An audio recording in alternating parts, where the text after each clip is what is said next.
Justin and I had been together for 10 years, married for 6. I'd been with him for my whole adult life. We'd been dating since I was 17 and he was 18. I always thought he was my soulmate, the man I wanted to grow old with. Turns out I was wrong. I was devastated when I found out. Yes, Justin had been staying out later than usual, and his explanations were usually flimsy at best. I'm not stupid. I had my suspicions, but I think I just really didn't want to come to terms with the fact that my husband was seeing another woman. Honestly, I might have gone years without discovering the truth, but Justin got sloppy. "Welcome home, honey. Fun night out with the guys after work again." "Ah," Justin grumbled, brushing past me. "I made dinner if you're hungry. Beef tips and rice. I know it's one of your favorites. Ate at the bar. I'm going to bed," he muttered, steadying himself against the wall before woozily clomping up the stairs. My heart sank. Nights like those were becoming more and more frequent. I loved my husband. All I wanted was to spend a little quality time with him after a long day at work. But he couldn't even spare me a few minutes. I glanced up at him as he lumbered up the steps, a tear trickling down my cheek. In an instant, any sadness that I felt was replaced with burning rage. Because when Justin passed underneath the overhead light, I saw what appeared to be a hickey on the side of his neck. A cocktail of emotions swirled within me. Despair, resentment, betrayal. They all hit me like a ton of bricks. I was stunned. I didn't know what to do. I mean, who would? The man I had been head over heels for all that time had stabbed me in the back. I was in disbelief.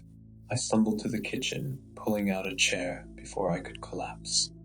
I stared into space, trying to make sense of what I'd seen. I sat there for a long time, deep in thought. After a while, I felt numb, like my entire personality had been flushed down the drain, leaving nothing but an empty husk. Then, a thought flashed across my mind. I'd been mistaken. That had to be it. Just a mere trick of the light. It was a pretty dimly lit hallway, after all. Whatever the case, I had to know. I tiptoed upstairs, abandoning my dinner. I crept up to our room as quiet as a church mouse, before lightly pushing open the bedroom door. Justin was fast asleep.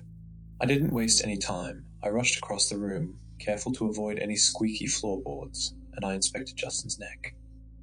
His snores grew louder as I approached. He always was a heavy sleeper. I cursed when I got a closer look. Justin was sleeping on his side, and I was not going to try to roll him over. I glanced around, searching for anything that might provide concrete evidence. My eyes fell to the bedside table. Bingo. I snatched Justin's phone from his charger. I held my breath as I pressed his meaty thumb onto the screen to unlock it. I grinned, feeling a rush of exhilaration as I achieved my goal. Wah! I froze. Justin groggily opened his eyes a sliver as my hand hovered over him. My blood turned to ice, and I prayed with all my might that my husband would just go back to sleep. To my immense shock, my prayers were answered. Justin mumbled incoherently under his breath, before grabbing a fistful of covers and nodding off. I'd escaped by the skin of my teeth. I had to be more careful. The first thing I did was check Justin's texts. I immediately saw a woman's name I didn't recognize. My heart shattered when I read the messages. "Hey baby, last night was incredible. See you again after work today. You're damn right. I wish you never had to leave. What about that wife of yours, though? Won't she get suspicious? Not a chance. Even if she does find out, she won't leave. I could murder a baby in front of her, and she'd still think I was a saint." A deep-seated rage bubbled within me. Did Justin really think that little of me? He clearly saw me as nothing more than a spineless, codependent pushover. Well, I'd show him. I screenshotted the evidence, scrolling through dozens of nude photos that I hadn't taken, and sent everything to my number. I deleted any proof of my snooping, then replaced Justin's phone on the charger. I stormed out of the room, grabbing my keys as I went. I made it halfway across the living room when the realization hit me. I had nowhere to go. All my family lived 7 hours away. It was too late to book a decent hotel, and I really didn't want to drag any of my friends into my drama. Not yet, at least. That left me with one option. I had to sleep on the couch. I plopped down onto the sofa and sighed. I didn't want to have to confront it, but I knew what I had to do. In the morning, I was going to find a lawyer and start the divorce process. The thought alone was enough to break me. No matter how hard I tried, I couldn't hold back my tears any longer. I cried like a baby, silently sobbing into a scratchy pillow for what must have been hours. My eyes were puffy by the time I was done. I couldn't fathom falling asleep in a state like that, but I must have at some point. Because the next thing I remember, sunlight was flooding through the blinds. "Morning, babe, how'd you?" The rest of the sentence caught in my throat. That was right, Justin and I were about to be over. I grabbed my phone from the coffee table, tears stinging at the corners of my vision. I opened up the texts I'd sent myself as proof that the past 12 hours hadn't been some twisted nightmare. But the messages were gone. My eyes grew wide as I stared at the screen. That couldn't be right. They'd been there, clear as day the night before. Something wasn't adding up. I suddenly paused, bolting upright. Was that breakfast? The tantalizing aroma of eggs and bacon wafted around the corner from the kitchen. My brows furrowed. Justin never cooked. My breathing was shallow as I tentatively shuffled toward the kitchen. Curiosity gnawed at me like a piranha. I apprehensively peeked around the corner, unsure of what I would find. To my shock, there was my husband, humming a little tune while flipping pancakes.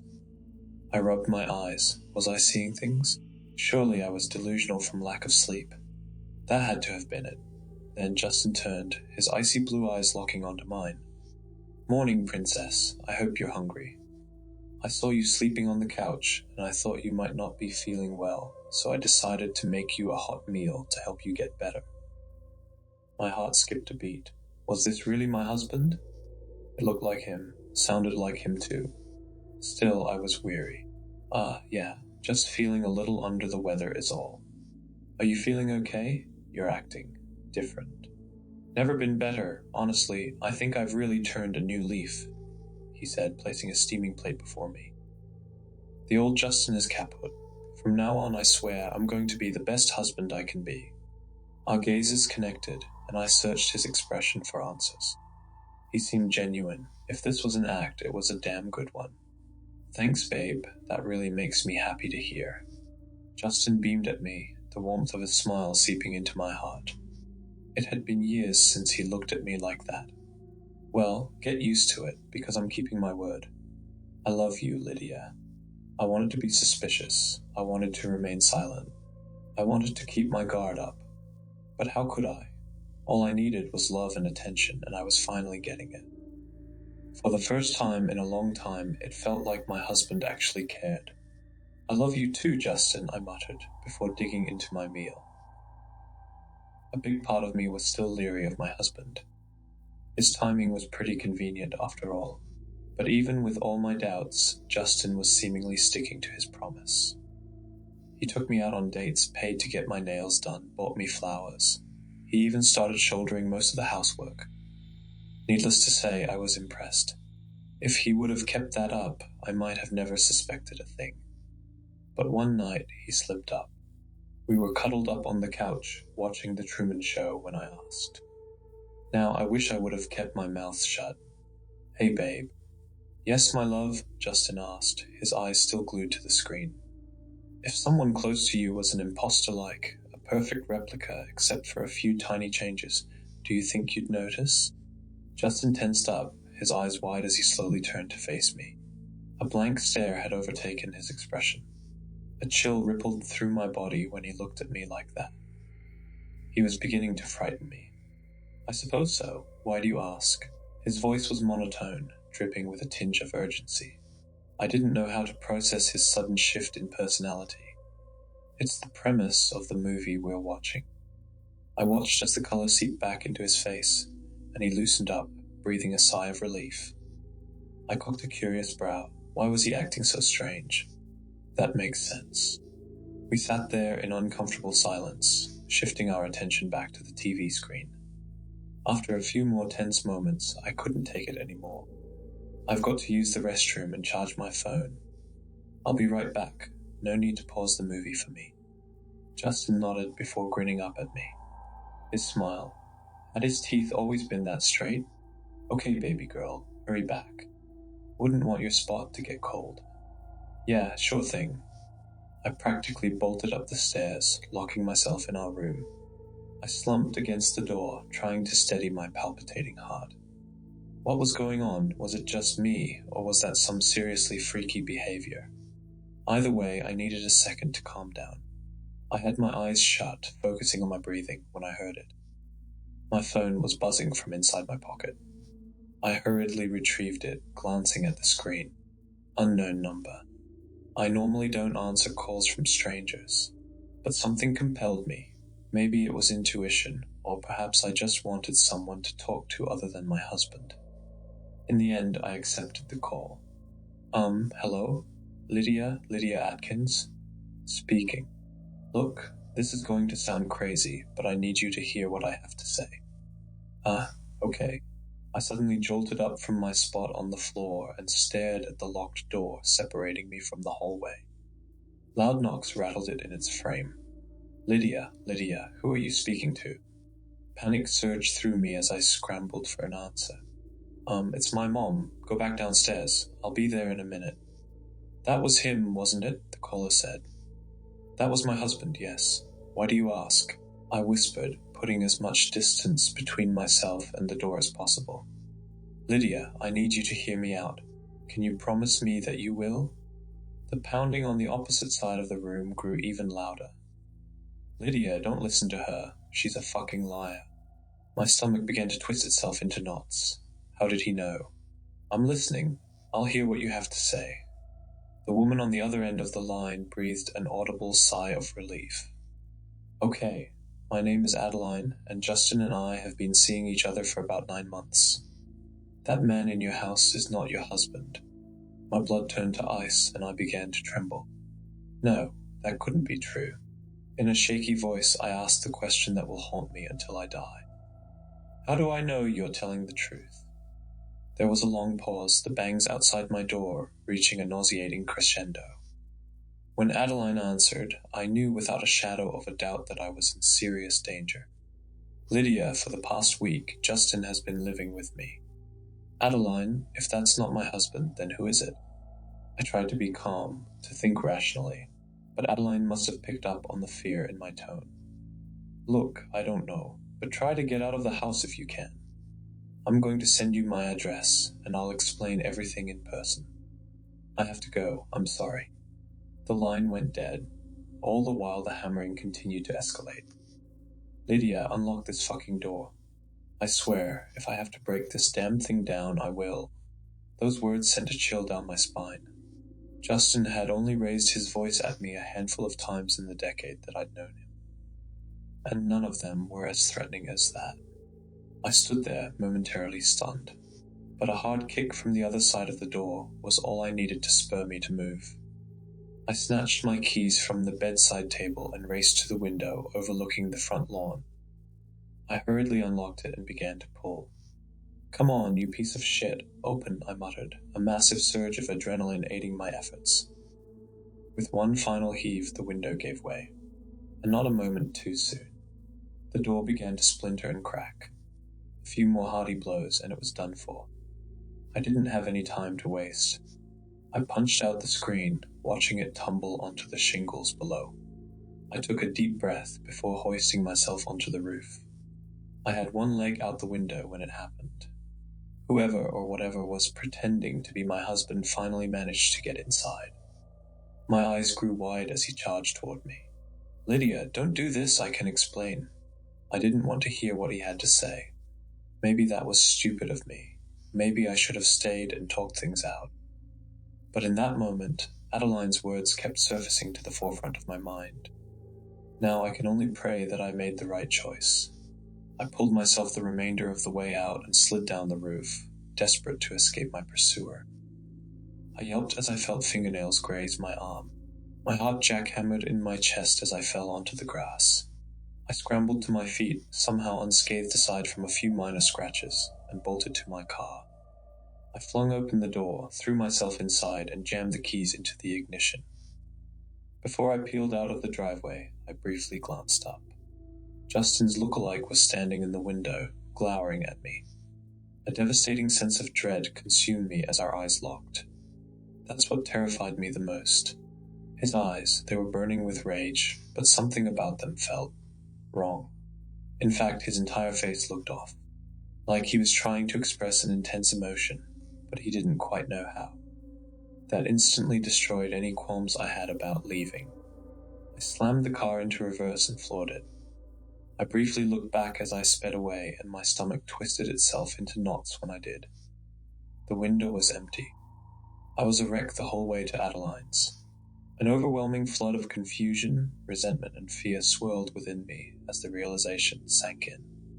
Justin really had cheated on me, and on top of that, he was leaving me for his mistress. It was all too much to process.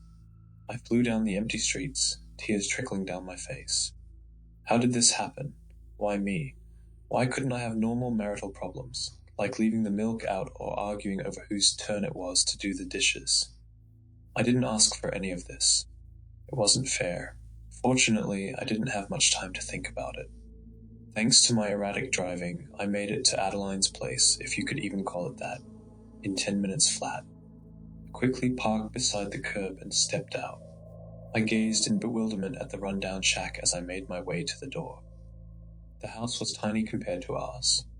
Faded yellow paint peeled off the exterior, the shutters clung on for dear life, and empty beer bottles littered the front lawn. I'd be lying if I said it didn't give me a little glint of satisfaction. I took a deep breath as I approached the door. Was I really going through with this? How did I know that Adeline was even telling the truth? Maybe I shouldn't have come. Before I had a chance to mull over any of those thoughts, the door swung open. A young woman, at least 5 years younger than me, stood in the doorway. As much as it pains me to admit it, she was beautiful. Long blonde hair flowed down to her waist, and ocean blue eyes stared into mine. She was a stark contrast to me in every way. "Lydia, come in." Smack. I slapped Adeline hard across the face, leaving an angry red imprint on her cheek. "Sorry," knee-jerk reaction. She nodded, staring down at her feet. "No, I deserved that. Come in." "We've got a lot to talk about," I obliged, following her lead. The inside of the home wasn't much better than the outside. Empty takeout containers were strewn about the floor, the carpet was stained with God knows what, and the whole place smelled like cigarette smoke. It took everything in me not to throw up.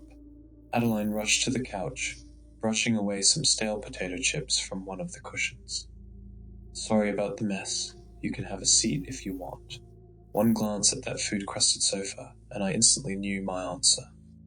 Thanks, but I think I'll stand." "If you say so," Adeline shrugged, claiming the spot for herself. "I guess I've got some explaining to do, huh?" "You sure fucking do." Adeline again shifted her gaze to the floor, before meeting my stare. "Look, I'm really sorry about Justin. I'm not going to sit here and try to make up some half-assed excuse. I'm a terrible person." I folded my arms across my chest. "You're not wrong. Is he here right now? You're at fault too, but Justin's the one I'm really pissed at." "No, he's at the bar. He said he had some drinking to do." "Lydia, I really am sorry. I know I can't make it up to you, but..." I held up my hand to stop her. "As much as I'd love to berate you and listen to you suck up to me the whole night, that's not why I came. I've got bigger problems to worry about. How did you know about whatever took Justin's place?" Adeline bit her lip, twirling a few strands of hair between her fingers. "So, tonight I went with Justin to get some of his things from y'all's house. He said you usually took a bath around that time, so he was just going to get in and get out before you noticed. But that thing, whatever it is, it met him at the door before he could go inside. I saw them arguing, then Justin walked back to the truck, pale as a ghost. He dropped me back off here without a single word. After I saw that, I knew I had to warn you. I made Justin give me your number, and I called you right when I got home." I nodded, soaking in her revelation. "That makes sense. I was wondering how you got my info.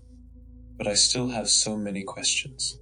What is this thing, and how did it manage to replace my husband?" I mean, it's even got the same truck as he does. How is that possible? Adeline pursed her lips. I don't know.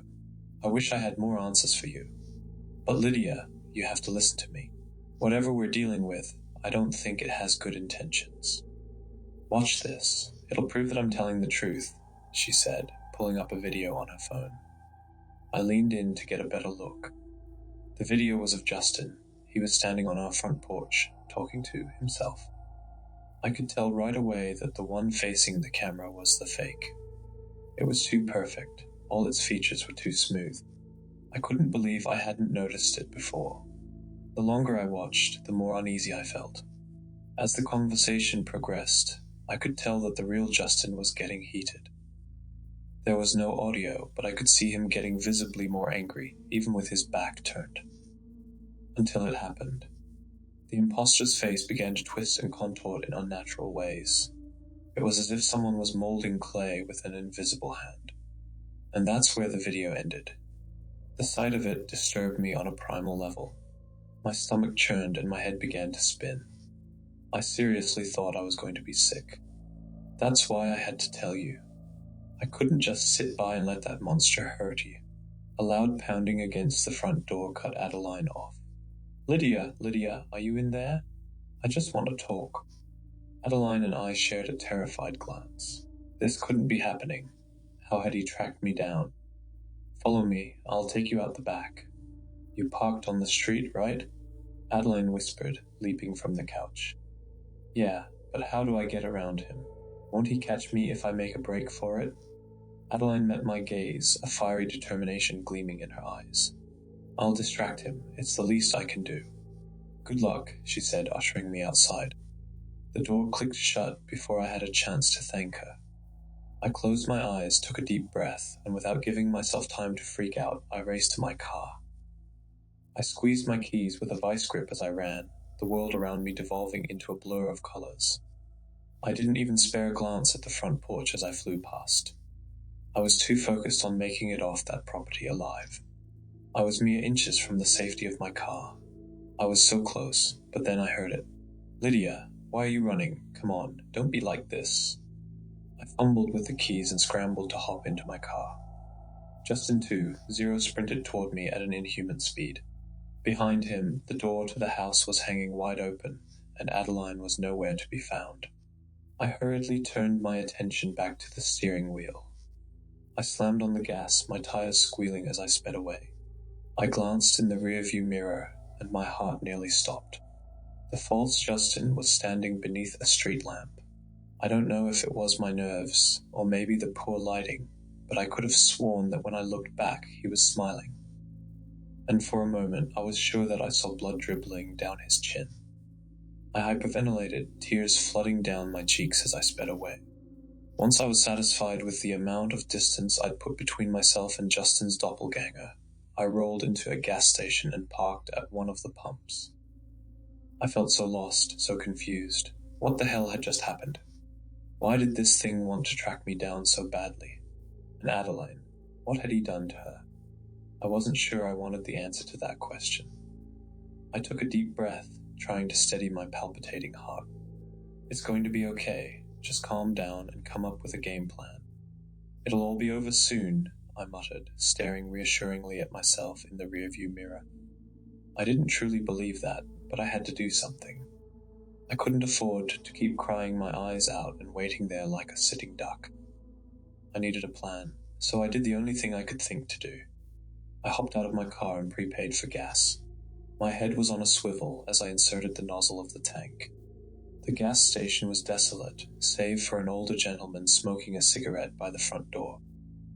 My foot tapped against the concrete as the fuel gauge slowly ticked up. My heart pounded like a jackhammer the entire time, just waiting to see that familiar red truck pulling in beside me. But it never did. I breathed a sigh of relief, placing the fuel pump back into its compartment. I glanced back at the man by the door for a split second before jumping back into the driver's seat. He was talking on the phone now. And was he? Grinning at me? I didn't want to wait to figure out what he was planning. I zipped down the road and onto the interstate. I didn't know where I was going. but I knew that I needed to get far away from my husband's look-alike. Once I was on the open road and all the fear had begun to dissipate, it hit me. Everything, the cheating, the lies, the betrayal.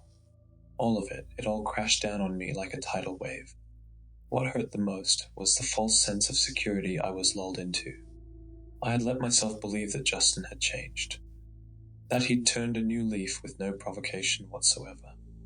The thought that all that time, none of the love I'd been given was even real. It shattered my heart all over again. I'm not ashamed to admit that I cried. I sobbed uncontrollably as I continued down sparsely populated roads. I didn't want to be on the run from some unknown entity. I wanted to go back home and take a nice warm bath, but I knew I couldn't do that. I had been driving for a little over 3.5 hours before I started to get low on fuel again. I pulled off on the nearest exit. By that point, the adrenaline had worn off, and I was starting to get tired. I soon found myself at a rundown Motel 6 in the middle of bumfuck Egypt. The red and blue sign flickered as I pulled into the parking lot, a great indicator of the quality of the room I'd be staying in. I took a deep breath and looked at myself in the mirror. "Come on, Lydia, you can do this," I murmured, stepping out of the car. My eyes darted from left to right as I made my way to check in. My BMW looked so out of place beside all the rusted clunkers sprinkled throughout the lot. I picked up my pace, my heart rate spiking. Bell chimed as I opened the door to retrieve my key. A young man with black greasy hair sat behind the counter, reading a Playboy magazine. He didn't even look up as I approached. Hi. Can I get a room?" The boy lazily glanced up at me before releasing a sigh. "Sure, $50. I pursed my lips as I fished around in my wallet. $50 a night for this dump. What a rip-off.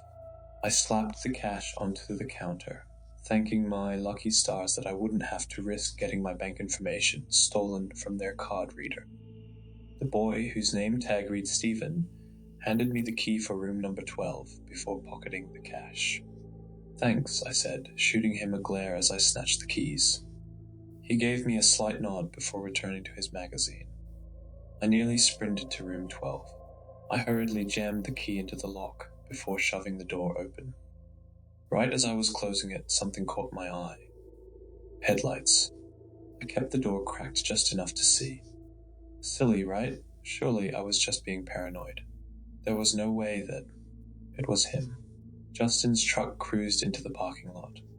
It was unmistakable. The faded red paint, the dent on the driver's side door, the crack running down the entirety of the windshield. It was all there.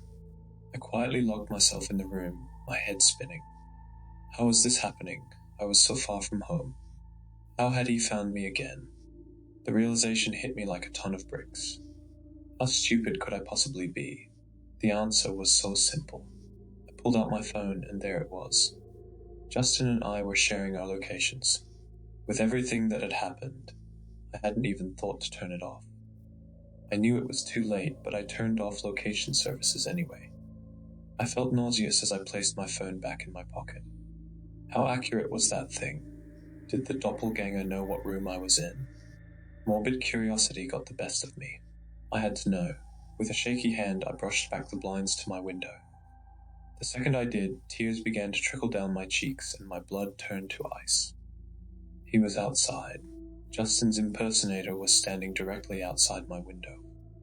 His eyes were wide and manic. The grin he wore looked off, like it was too big for his face. I couldn't move. I was paralyzed with fear. The fake Justin walked up to the glass and paused for just a moment. The silence was so deafening that the only audible noise was the blood pumping in my ears. And then he moved. His tongue lolled out of his mouth, and he slapped it against the glass with a wet thump. He dragged it upward, those inhuman eyes never breaking contact with mine. "I found you. It's time to stop running and let me in." His smile vanished as he gritted out those words. That was enough to snap me from my stupor. I let the blinds fall over the window and stumbled backward, nearly crashing into a table. That's where I am now, writing this at that table. I'm done for. It's only a matter of time before he breaks in. I phoned the front desk, but no one answered. I called the police too, but response times are slow this far out in the boonies. This will most likely be my final update. If the cops don't show up on time, I don't know what he'll do to me. My hands are trembling as I type this. He's trying to kick the door down, and I don't think it's going to hold. To anyone reading this, please listen to me. If you notice a sudden change in a loved one's personality, don't brush it off. Because it just might be this thing wearing their face. Thank you for listening till the end. If you enjoyed the story, don't forget to like and subscribe for more chilling tales. Let me know in the comments what scares you the most.